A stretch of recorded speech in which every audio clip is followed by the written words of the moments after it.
Okay, next up, we're going to have Rich Malcolm, Ag Spectrum, come up. I was at a class that Rich put on in Nebraska City here this winter, and some of the information that Rich shared has a lot of synergies with what we're doing in DRIP, in our nutrient management.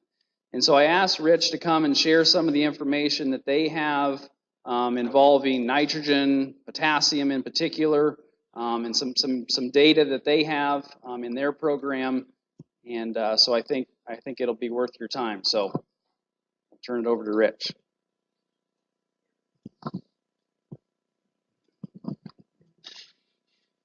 See if I can figure this thing out.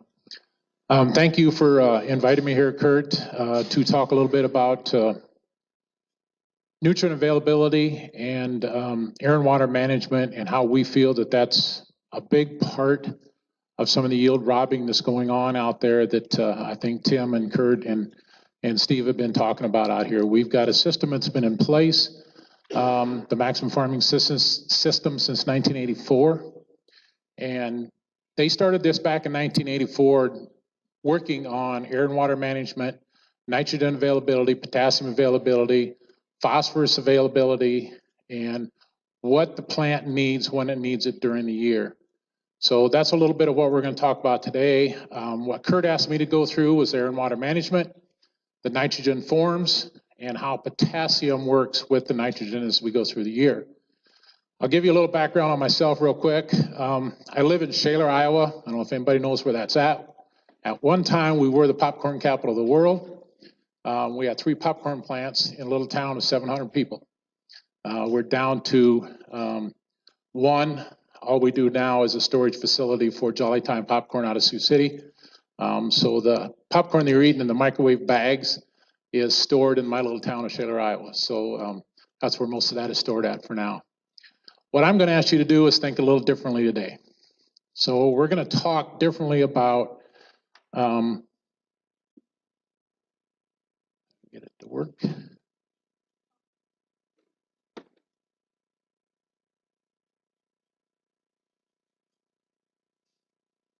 The conventional approach to raising crops and the maximum farming system approach to raising crops. When you look on that conventional side, soil testing is what they base off and what they're going to make all their recommendations. We also do soil sampling, but we use it in a different dynamics than what they're going to use it of N, P, and K is the main thing that they're going to use it for.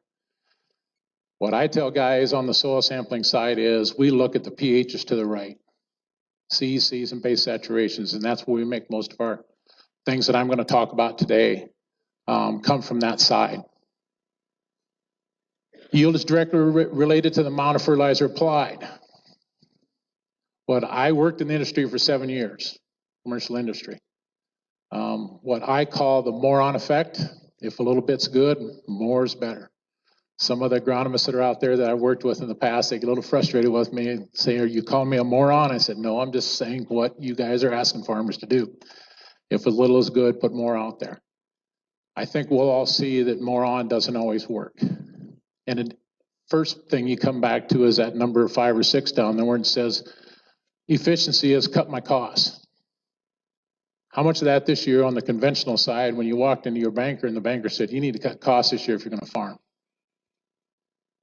Our biggest thing is we go to the other side over there, we talk about profitability. We got a little business card that we all hand out when all of our dealers are out talking to farmers.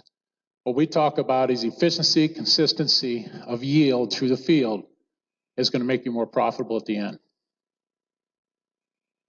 That's a big statement when you can do that. If you listen to what Kurt's talking about, if you listen to what Steve's talking about, you listen to what Tim's talking about, it's the efficiency of using these nutrients that we're using out there, guys, to make you more profitable at the end of the year.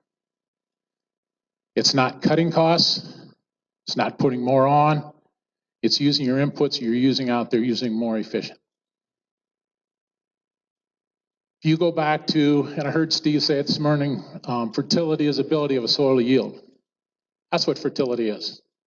It's not how much product we're putting out there. It's what can that soil give us back. And we got to know what that soil can give us back. I think the big one is down at the bottom, the 4 R's. Everybody's heard about that. It's been a big thing the last couple of years. We talk about the 5 R's turn into 6. And the one of ours is the form. The form of product that you're putting out there is a big deal. Is it usable to the plant when you're putting it out there? And what we find out is number 6 there, the reason why that form is so important.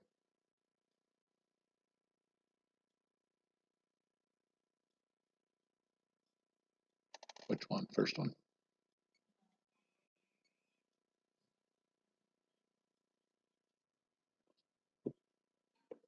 Now we lost it all.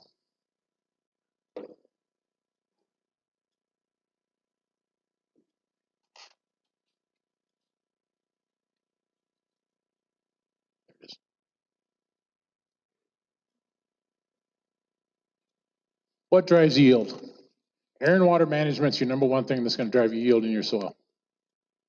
We've been talking water here today a lot. The air is just as important.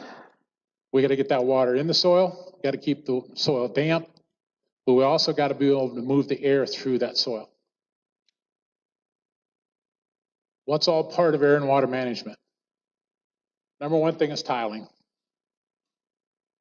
or irrigation, drip system is all part of that.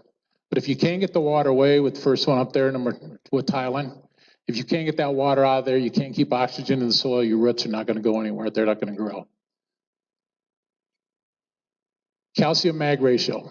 How many of you look on your base saturations on your soil samples and know what the cal mag ratio is? Is there anybody in here who can tell me that on their soil sample?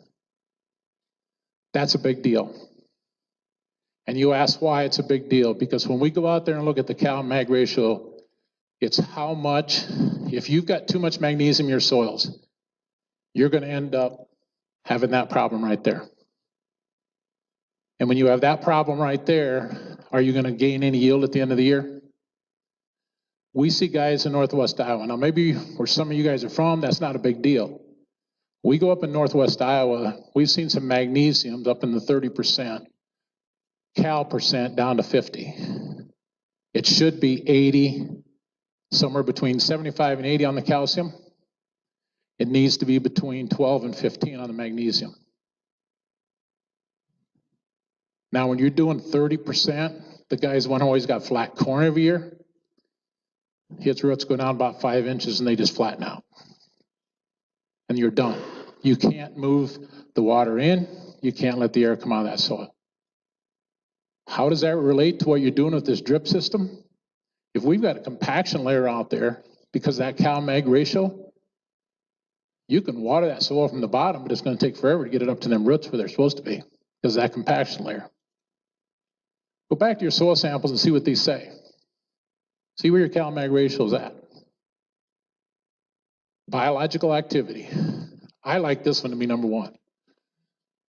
Microbes has been a big word for years and years, and it's getting bigger and bigger every year.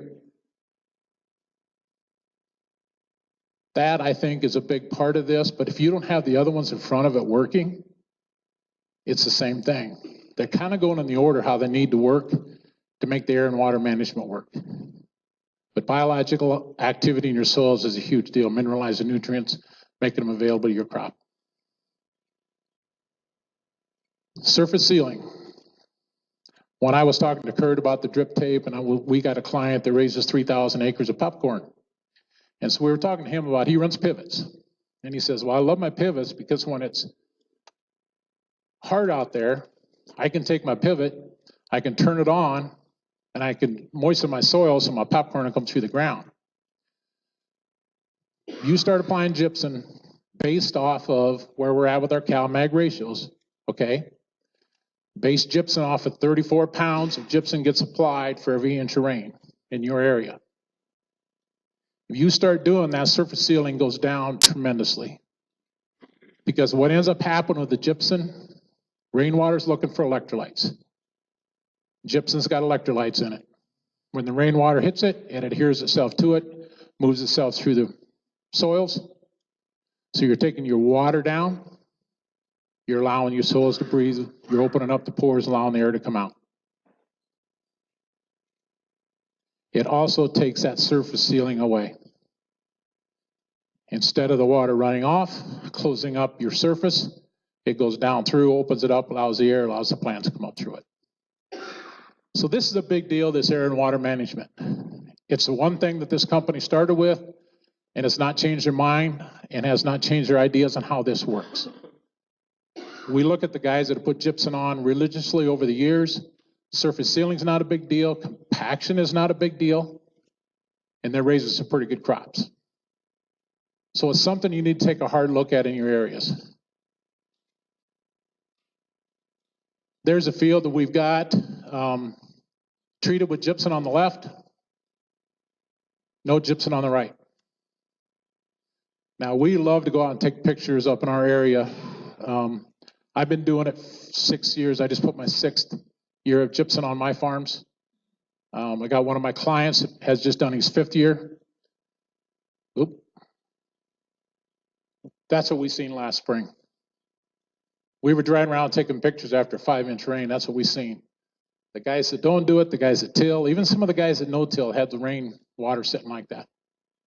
Ours goes in.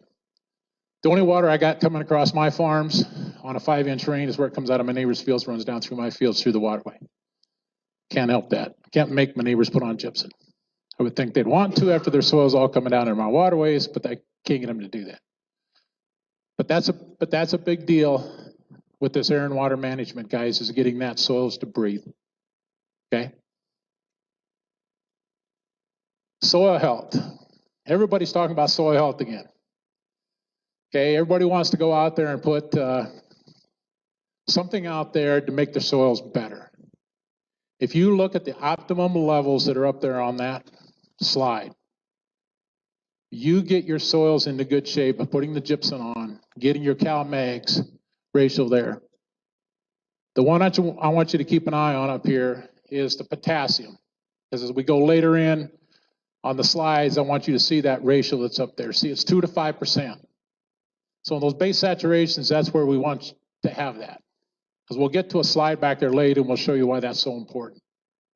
But that's where we want you to have those potassium levels at. Phosphorus, 25 to 50 pounds. If you go parts per million on your soil sample, that's 12 to 25. Half of that. Now, you go to the conventional industry and you take a soil sample and this says 12 parts per million P1, and they're going to tell you need to apply 200 pounds. Okay? We know we get results back every year from our yield data that 12 to 25, this is industry standards, guys. This is not Ag Spectrum standards. That's industry standards, that 12 to 25. We sat at Dr. Malorino and Iowa State, listened to him. It's the exact number that he said. Okay? But his words were, but when you have a lot more money, guys, in the years you got $5 corn, put more on. Raise them levels a little higher. Don't need to do that. We'll show yield data that proves that you don't need to do that. Sulfur, that 25 to 30 pounds, Steve was talking about loving sulfur. We're kind of that way too. We're about a 5 to 1 recommendations of nitrogen to sulfur. When you're putting gypsum out there, if you use the ProCal 40, which comes out of Blair, Nebraska, the ethanol plant at Blair, Nebraska, you put a ton of that on, you're getting 480 pounds of calcium, 340 pounds of sulfur in every ton. What most of our guys do in our area, we put on 1 ton of that every other year.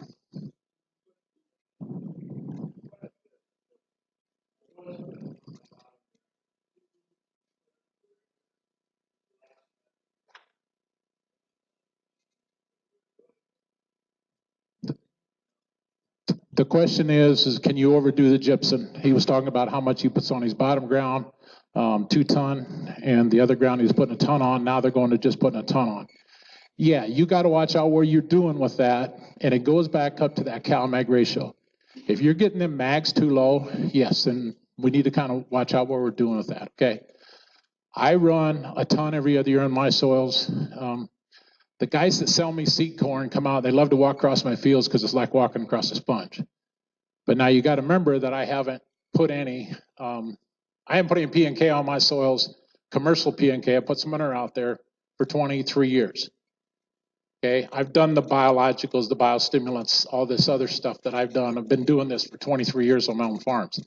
I just started with the gypsum when I started with this company and found Soil Solutions up there at Blair, Nebraska, getting a hold of products. So you got to kind of watch where your Cal-Mag ratios are going, especially the mags. We got to kind of watch where they're at and watch out how much you're putting on. Main thing is if you go by that rain, that 34 pounds per inch of rain, you're going to be pretty safe with putting the gypsum out there. But that's kind of a ratio that they run out there. Dr. Daryl Norton was the one that did most of the research on gypsum. He was at Purdue University. Now he's working with us at Ag Spectrum, and that's kind of where we're getting a lot of these parameters from also. pH is 6.2 to 6.7. I know Steve was talking about the high pHs. I started working up in South Dakota. We've got guys up in there that are running from 7.5 to 8.5 pHs. Never heard how to buffer a pH. You can buffer pHs, guys. Take ammonium sulfate's all it takes. And that's how you go about doing it. Now, when you go back to soil sampling, and this is where I think soil sampling is a huge deal, whether it's an EC machine, but I want it always done by soil type. Okay, the EC machines and those things I think are awesome. Okay, but I want your soil testing done by soil type. The main reason is pH. Because if you're doing it grids, did you pull it out of a 5.5 pH or the 8.5 pH is right beside it? And you don't want to be buffering a pH when you need to be adding ag lime to a pH. So soil type, the ECs, any of those type of soil testing is a great deal. Get away from grids. I might get thrown out here for saying that, but go away from grids. Because your soil types and your EC machines or any of those machines like that, they're well worth the money what you're going to spend on buffering pHs or raising pHs, either way.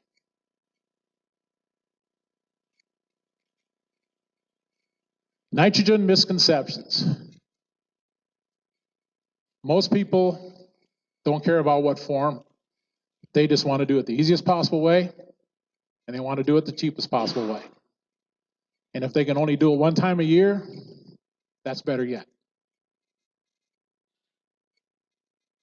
1.25 pounds of nitrogen applied for each bushel of corn. How many people believe that? You got to do that. You have to apply that much. Nobody?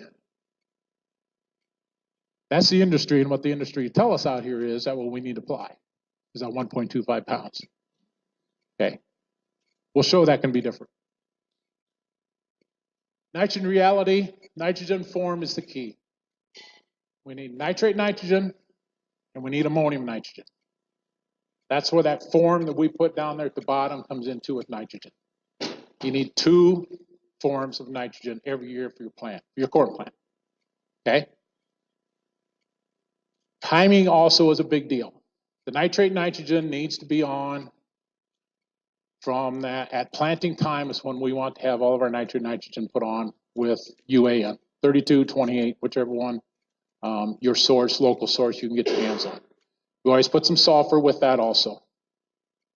What the thiosulfate is going to do is neutralize the area around that nitrogen and allow the plant to uptake more of the nitrate nitrogen, that UAN nitrogen. Okay, UAN's 3 different types in there. It's only 25% nitrate, but it converts very quickly. The ammonia is very quickly into nitrate, which is what you want early in the season. Anybody know why we want nitrate nitrogen early in the season? There's a zein protein that you need to be deposited in every kernel of corn. It can't be deposited in the kernel of corn unless you got enough nitrate nitrogen in there. So when we see at the end of pollination, you see corn cobs sticking out that have no kernels on them. That's about 80% of the time, that's genetics of the hybrid. When you see a cob sticking out that's got 3, 4, 5, 6 kernels out, but are not pollinated, everybody's going to tell you you planted it too thick. Could be a little of that, but most of that's going to come back to is you don't have enough nitrate nitrogen out there. Put that zein protein in there. So we want planter applied nitrogen as we're planting corn. Scares most people to death. They hate that. They don't want to do it. They don't want it on their planter. It pays for itself every single year. The guys that are on our system, when we put the Infero on, we put the nitrate on with the planter applied, almost every single one of them guys after 3 or 4 years will say, I'm not taking the nitrogen off my planter. They'll throw everything else away, but they're not taking that off. It's that big of a deal. Keeping the corn green, I think it was it Steve saying that about you get into a point where that corn gets yellow? You got that 32, that UAN on the planter with a little sulfur, you don't have that issue. You know the nitrogen streaks that are out there when corn gets in that 3rd, 4th, 5th leaf? That's the same problem you run into. You don't have enough nitrogen there sitting there beside the plant. Those plants that are yellow are having a bad day. We want to be able to offset all them stresses that they're having.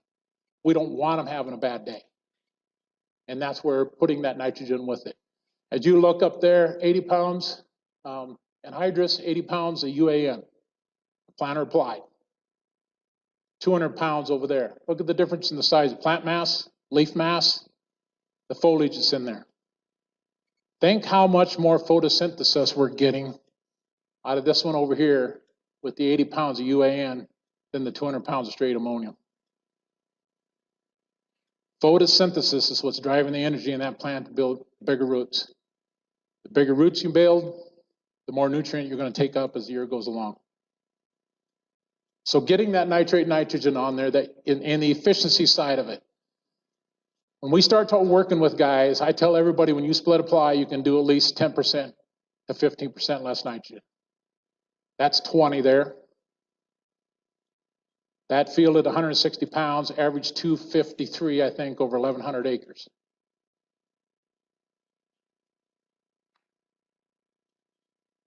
So when guys say that you've got to have all of that nitrogen that we need to have out there, we don't.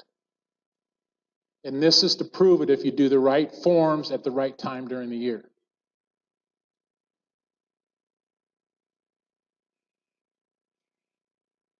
Another reason we need this nitrate and ammonium.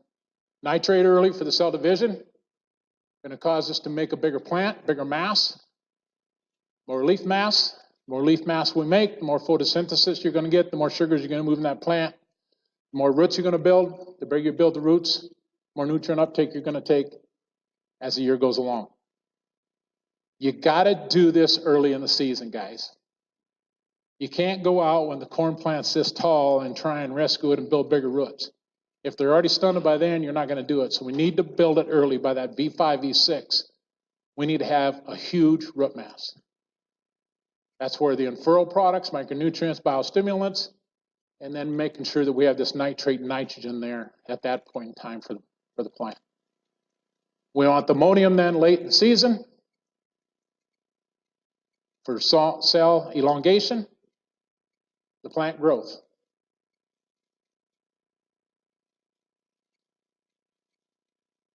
There's when nitrogen starts to break down. The nitrate breaks down early in the season. Your ammonium doesn't start breaking down until about that 60 degrees.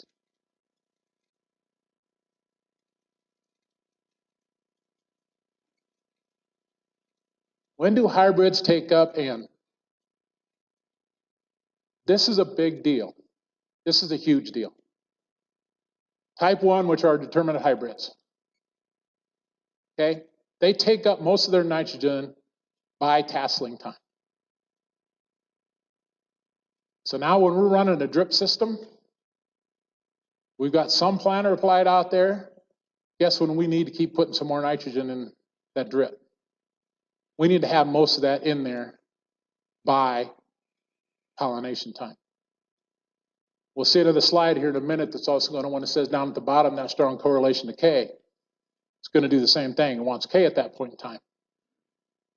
So we got to make sure that we're providing enough K to those determinate hybrids early in the season to go along with that nitrogen. 80% on type 2s, which are your semis.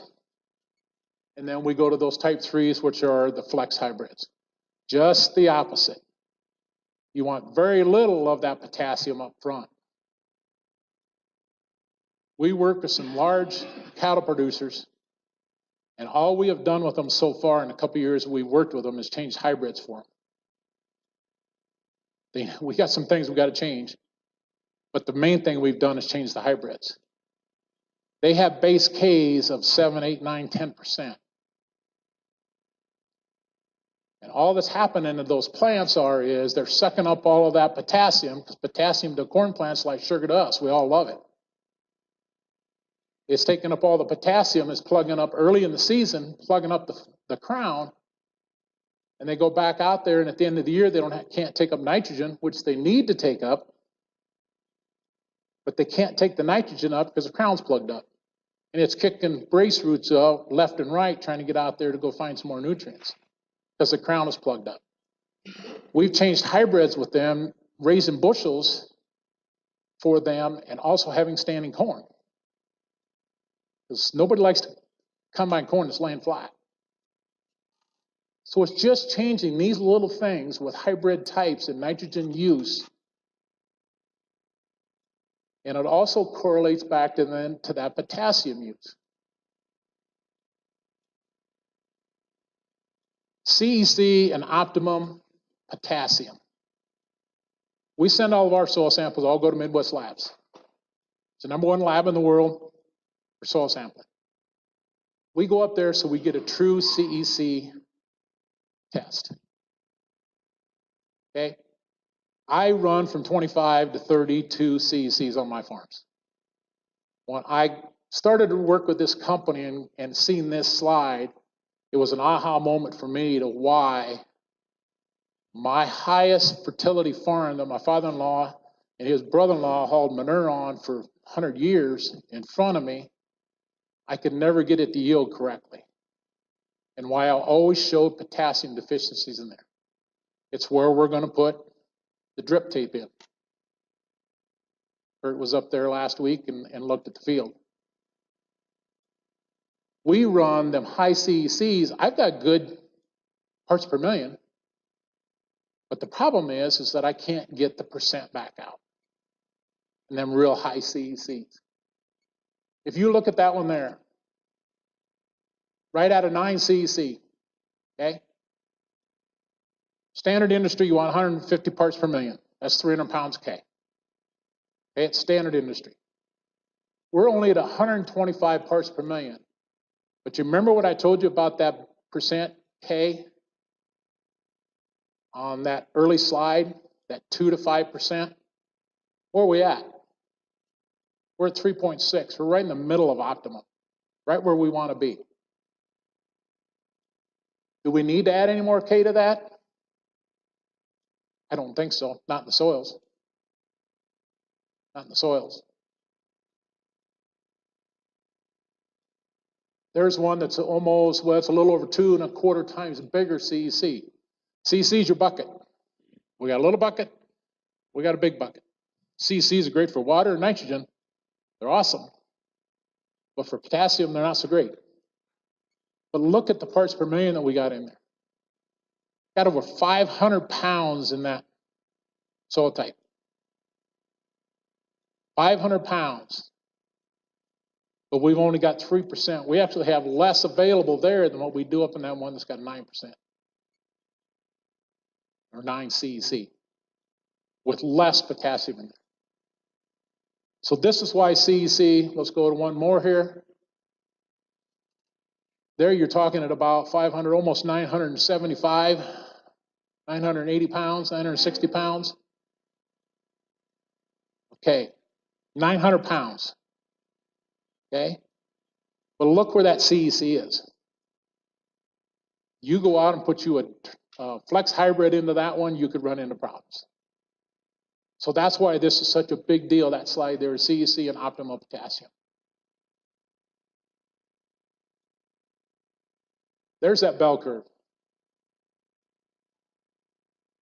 So when we do the nitrogen with our planter and also put some sulfur with our planter, the other thing that we do is add some liquid potassium. There's a product out here in 0013, 41010, 31010.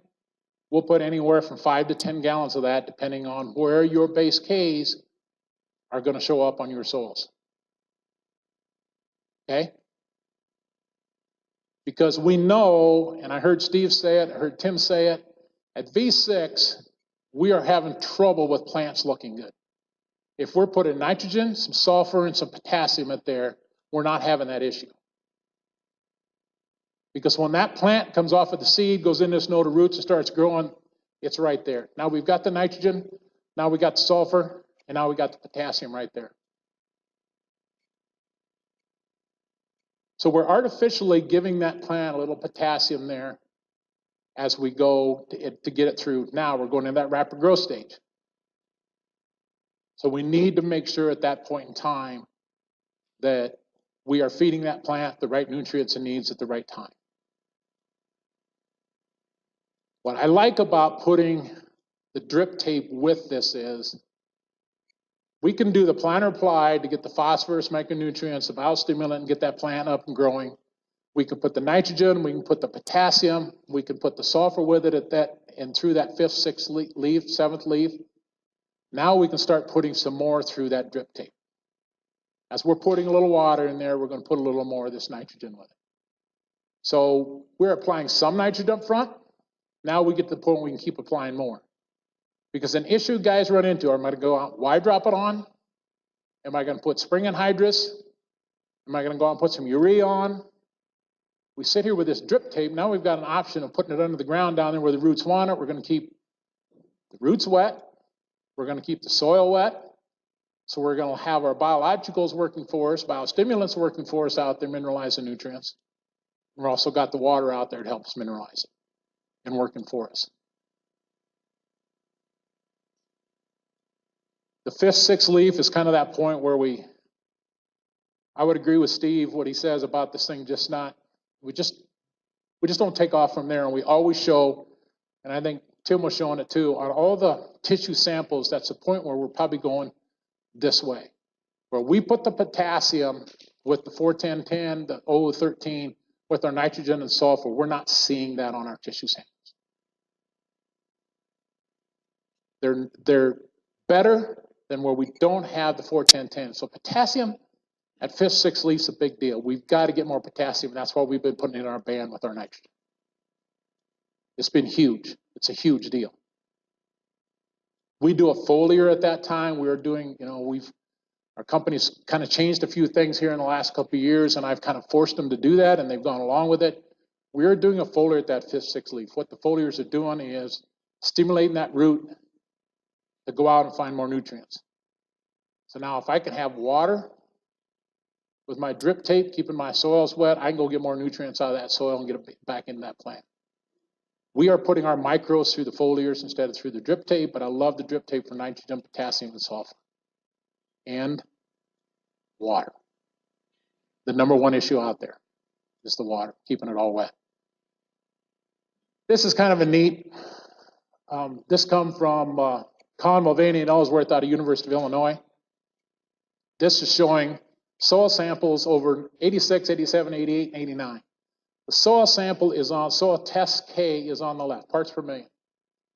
In that field, they did 6 extractions during the year. That's the amount of pounds that they got out of those extractions during the year. So is there enough potassium in our soils? Yep, there is. But how are we going to get it out of there?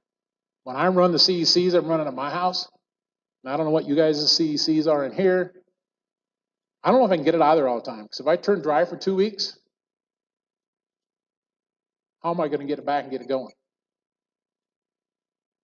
Now, if I got my drip tape, it's the reason Kurt's in my place and going to put a drip tape in for me. If I can put some water out there, maybe artificial a little potassium with it at the same time, all of a sudden I've got potassium, water, and nitrogen going into that plant every day out of the year, and I'm offsetting my stresses that I'm causing from the drought or from lack of rain at that point in time. But if that's a big, there's plenty out there. 5,000 pounds of phosphorus in every 6 2/3 inches, 36,000 pounds of potassium in every 6 2/3 inches.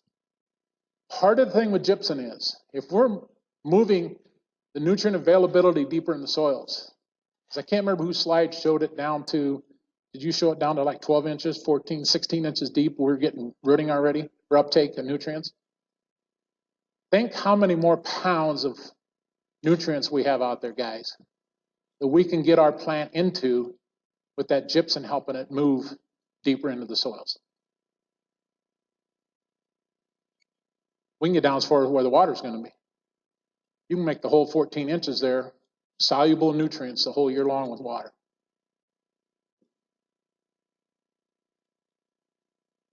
I still got time, Kurt? Okay, I'm just going to do a little bit on P here, form placement and timing. I was noticing on the tissue samples that were up here how there was only 0.31 parts per million P, and almost every tissue sample was up here. We want to have 0.42 in every single plant or more. 0.42 parts per million is industry standard that you need to maximize kernels around growth in your ear. That's what we're doing with early season phosphorus. Phosphorus doesn't come available very early in the year because of temperatures. We all want to plant earlier. Now, we're sitting in this meeting, which I think is a great meeting to sit in because I'm listening to everybody talk. Plant corn when it's right. Plant beans anytime, plant corn when it's right. And I think that's a very, very important thing. I got to sit and listen to Randy Dowdy. I don't know how many of you guys have done that. The meeting I sat at, I remember him sitting in there saying, how many of you guys sitting in this room have 2 planters? And a lot of them raised their hand. Some big farmers in there. He says, how many of you are using one of them planters to plant beans with? And every single hand went down. We challenge all of our growers. I want you to have a bean planter, and I want you to have a corn planter. The day that's not fit to be in the field planting corn, go plant beans. They don't care. We've mudded in beans and had 90 bushel beans. Go plant them beans early. If the weather would be fit a week from Thursday, I'm going to the field. And I'm way north. I don't know if it's going to be fit. It's not, because I got snowbanks still in my terraces. My goal was to plant the last Thursday in March. I was going to plant beans. And I'm going to do 6 acres for 5 weeks in a row to see planting date, same bean, same fertility program all the way across. It's going to make a difference. We probably won't start now till the first Thursday in April or whenever the weather allows me. Go plant your beans. Get them planted. Plant that corn when it's right. Everything that they're showing today, everybody, the guys in front of me today, when that temperature was up, the nutrient availability was tremendous. Tremendously better. And it's the same thing here. Now, we are planting earlier with corn, but we're putting the right form of P out there that's going to get uptaken by that plant. Putting micronutrients with it, we're putting a biostimulant with it at that time. I think the big thing is at V3 there, you see that statement up there. That comes from basic science research, comes out of Guelph University up in Canada. By V3, we want that 0.42 or better in your plant. Because your yield for phosphorus determination is over with at that point in time. Now, you got to have phosphorus the rest of the year for a balanced diet, okay? So we've still got to have some out there. But you've got to, that's going to be when it determines yield. So we need to get those phosphorus levels up higher in our plants early in the season. 5 R's, form, placement, timing. There's how we kind of run ours. In furrow, we put the nutrients right below it. Off to the side, the optimum place is to put 4 inches, okay, of nitrogen, 4 inches off to the side. Doesn't always happen. We have a lot of guys that are running, I run the total tubulars out the back of my planter, so they're 1.5 inches off to each side. Pull the drag chain and put the nitrogen and sulfur at that point in time with potassium. Yes.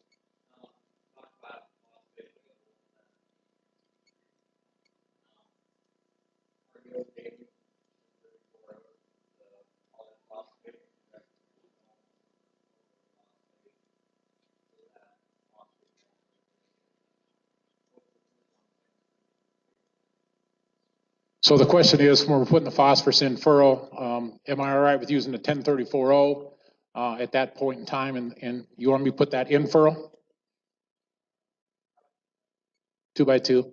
The problem you're going to run into at 2x2 is you're going to be too late by that V3, okay, for it to get into it for the phosphorus determination for yield, okay? So we like a phosphorus in furrow. With the product we use, our company's has their own product. I want anything that you can put in furrow, because the 1034-0, 2 inches off to the side, is not going to help you for yield determination for phosphorus. Okay, so putting it below the seed is better for that. So, and then in its availability also. Okay, your 1034-0 is not very readily available early in the season.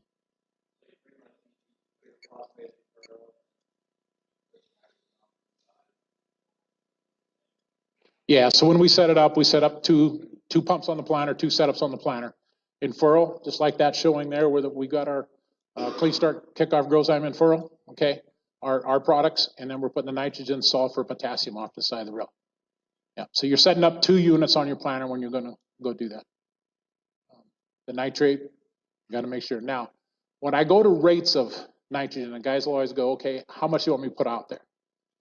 What we have seen over the 6 years that I've been with the company doing this, and Rob and Greg are 2 of our district managers, and Corey's another area manager from Missouri. What we have seen over the years, about 20 gallons of nitrate and nitrogen early in the season maximizes kernel length. Okay, that's kind of been that magical number. So when we go out after pollination, we're starting to see those 2 or 3 kernels that don't get pollinated at the end. We're asking the guy, okay, how much nitrate you put on? You put on 20 gallons like we asked you? Nah, I want to make bigger loads, so I only put on 15, or only put on 12. So we've kind of found that 20 gallons of nitrate nitrogen with the corn planter has kind of been that magical number. Okay, that's helped us maximize kernels, setting that zein protein. Sulfur, it's kind of that. Our recommendation chart will come out and tell us how much sulfur you need on your farm. Somewhere in that 5 to 1, 6, 7, 8, 9, 10 to 1, somewhere in that range is what we need to have in there. Yes.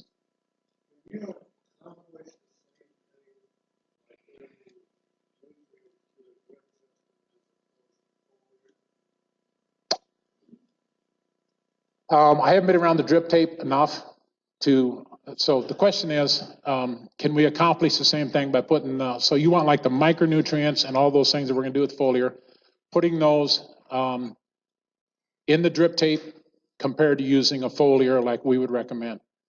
The thing with the foliar is I know it's gonna get in the plant right now. We had research done at Stanford University on the Signatron out there by Pat Brown, who is one of the top 3 foliar researchers in the world that did this research for us. He did it all knowing that and it showed that all of our products that we're going to use get in the plant. So we know it's in the plant and working and doing what it wants to do. Is it a bad thing running through the drip tape? No. But we got to make sure that we're running at the right time. Okay, so if we miss 5 days, is it 5 days with the foliar? We have it in there working for you. If it's under the drip tape and we're showing that we're already short, it might be 5 days, 2 days, 3 days. I don't know what it'll be before it gets into that plant, but it could end up being, you could be 4 or 5 days of the plant having a bad day. So that's why we like the foliars with the micronutrients, okay? But I think with nitrogen, sulfur, potassium, those things going through that drip tapes and I'm back to that same thing, water. That's a huge deal. To be able to, because when we're going to foliar, the thing we talk about foliar, you don't have nitrogen in your soils, you don't have potassium in your soils, you don't have water in your soils. Foliar is probably not going to work near as well. Guess what we can get with the drip tape?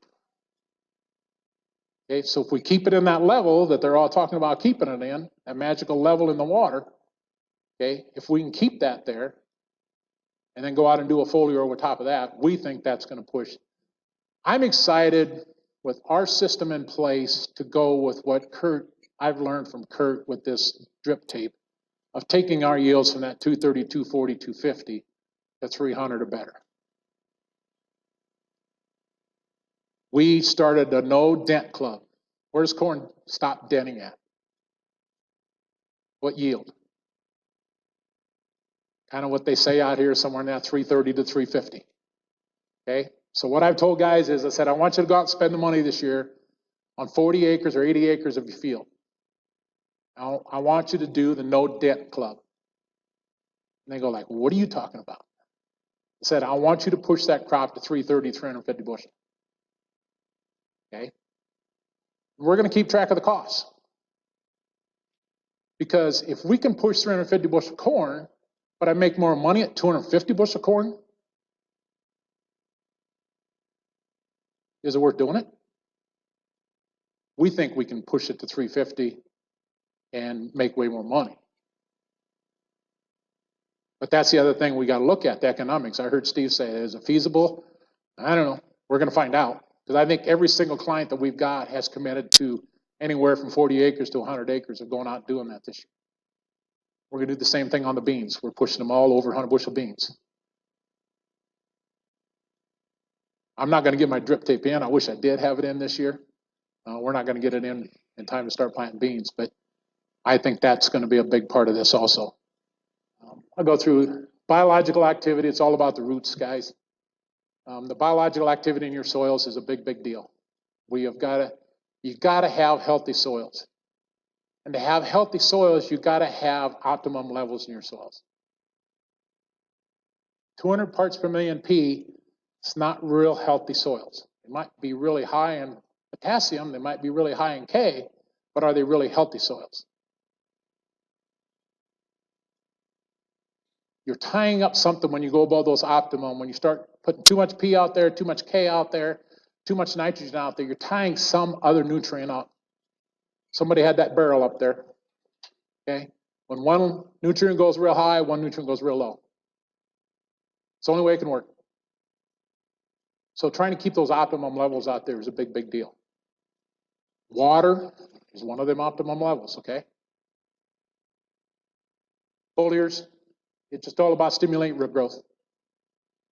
Okay? More roots, the more roots we can build, the bigger mass you're going to grow up above. It's not going to be height, it's going to be mass of that leaf. You build 1/2 inch to 3/4 inch wider leaf mass on every single leaf, think how much photosynthesis you're going to take up.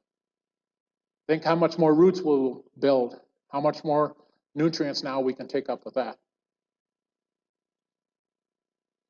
Questions?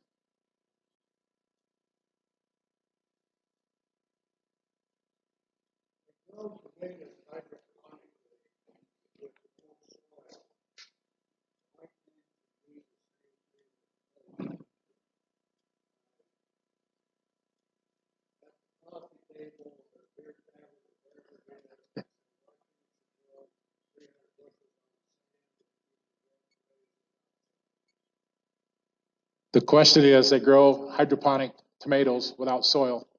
Why can't we do that with crops and do it in the sand? I'm not so sure that we can't do it in the sand with a system in place of what we're doing here. You can't do it in a normal, because if you get a week of dry weather, you know that the nutrients in that sand is gone. But if we can run some water and keep water in that sand and keep that working, we can raise bushels at least. I'm not a scientist enough to know why we can't, be honest with you, why we can't do all that. But I think water's a lot of our limiting factor. It's a big part of it. Big part. Somebody else have, I thought somebody else.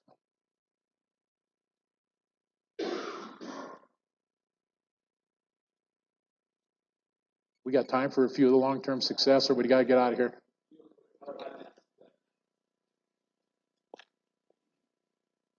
All right, real quick here, I'll get an education here on which button to push. That one? All right. My name is Rob Vincent. I'm the district manager for Ag Spectrum up in Iowa. I get the opportunity to work with Rich on bringing this system to farmers throughout Iowa and Nebraska, and Greg's down here in Missouri and Kansas and Corey. Anyway, what I'm going to do real quick here is just and go through some quick slides and examples of how this has been put into practice in a couple operations over a 10 and a 25-year period, and look at one of the, and the way we do it is tying data sets together. The other thing you guys have been hearing about for a lot of years lately is data plays, and give us your data so we can do this and charge you subscription fees and things. That's great, and the mindset's good that we want to take information and help you make decisions. What we do is the same thing, but as part of our system implementation, what we're doing is tying those data sets together. And the 3 data sets that we really like to look at, the first big one is soil testing. We've talked a lot about that today. It's an inexact science. It's a point in time number is all it is. but it's a basis of what we make a lot of decisions off of, how we can make ground fertile ground, whether it's a CSR that's high or low, or what those numbers are in a soil test that are telling us. We tie it to as planted data if you're capturing it. And then, of course, ultimately where we want to tie it back to is the yield information. So we're going to look at a couple of those examples real quick, and I'll zip through this here for Kurt and thank him for the time. So real quick, the first operation, 9 years on our system, also 9 years of no-till. Corn bean rotation, we saw the word consistent several times today. Same thing, be consistent in your soil sampling. This operation's doing it every third spring. Working with us when they started 9 years ago, followed the Lime P&K recs that we build for people off of those soil test analysis. We're not going to tell you that you're never going to do some dry spreading of P&K, but we're going to dramatically refine how you look at that and where you do it. As Rich mentioned, a lot of things, this operation over time is incorporating manure applications, gypsum into the program, and we'll take a look at that. Real quick, this is not getting into the weeds on rates and things, but this is kind of a format of the system and the flow of what we get into. I don't know which one's your pointer here, but pre-plant broadcast, we're addressing the soil health, biostimulant. Let's improve the microbial makeup that is natural to your soils. Let's not worry about introducing things as much. A long-term approach, proper air water management, that's what's going to get our soil life cranking and the microbial life cranking. Planning, just a mix of trying to get time, placement, and form of the key product at the right amounts. Real quick, let's see if, oh, got lucky. Early planning, we talked about this earlier. Steve talked about it. Rich has talked about it. This operation has gone to on some of the bean acres that early planting early of those short season beans. It's part of the system concepts, allows him in a no-till operation to have acres to combine early, give him a window in the fall for gypsum applications, getting cover crops into the mix. Just all part of a flow and still maintain some good yields on those acres. His seeding rates 120 to 130. Just some more parts of the program. Corn, very similar flow. We're doing the same thing. At the end of the day, and this is one of the things why I went to work for these folks, I go back to when Steve and I were working together at Pioneer, things he'd talk about in meetings. It's all about what we're producing, and what you guys are growing is energy to put to an end crop, capturing that sunlight, pulling water nutrients out of the soil effectively.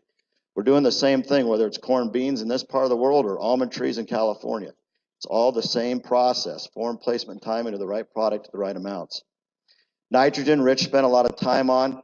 Where this operation's evolved to over time, after 9 years, and he didn't start where we wanted him to at the nth degree. He wasn't quite fully bought into this. He started 3 years of fall N, followed by planter nitrogen. Then he went to 3 years of spring anhydrous, followed by planter nitrogen. Knew he could do it better, take the next step. Where he's evolved into getting soils balanced up is he's now applying the last 3 years, 120 to 130 pounds of nitrogen on the planter, and that's it. Historical yields, you can see the trend lines up top, corn, beans. We've got a little blips in here in the drought years, but we're seeing steady improvement as we get these things balanced up and stick to the steps. Back to point in time. Remember, a soil test is only a point in time measurement. It's not the definition of what your field's going to yield. You see here what we do at taking those data sets and time together, 2015, 16, and 17, across the range of very low Ps by conventional standards to high Ps. Number one, we're bringing those bottoms up on the tougher acres. We're trying to narrow that range of yield across the whole operation, and that's our goal. This is looking at in 2015, over 2,000 acres of corn. Rotation-wise, and things change in the operation, different acres, but again, a narrow range over time. Consistent yields across all the acres. Spend the dollar better. Efficiency plus consistency. Same thing on potassium. If you offset stresses, which we've talked a lot about today, it goes back to air and water management, top of the list, we can start getting some of this consistency built in.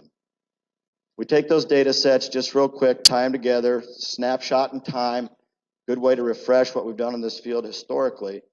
We talked earlier, somebody mentioned organic matter. I've heard plenty of people in meetings like this say you can't improve organic matter. You can, if you're willing to take the steps and put them into place and work at things over time. We're moving it up here in 9 years, and you see just consistency here. Really a big improvement here in calcium mags. Still got some ways to go.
Same thing on zones.